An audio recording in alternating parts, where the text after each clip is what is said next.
महादेव चर्चा में होली खेले अइले।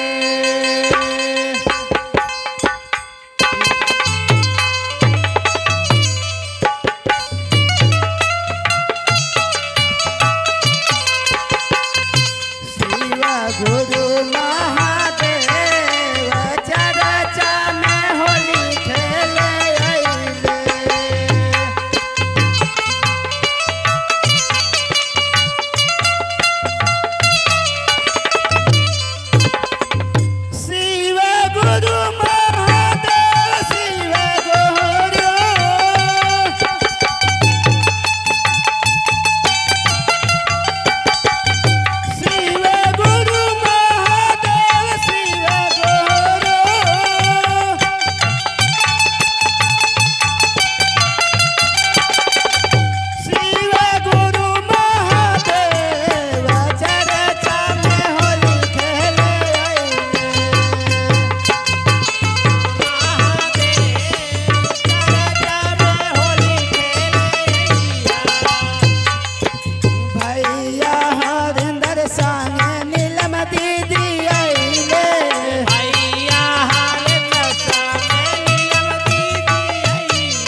गुरु महादेव चरण में होली खेले आई है। शिव गुरु महादेव शिव गुरु शिव गुरु महादेव शिव गुरु शिव गुरु महादेव शिव गुरु शिव गुरु महादेव शिव गुरु शिव गुरु महादेव चरण में होली खेले आई है।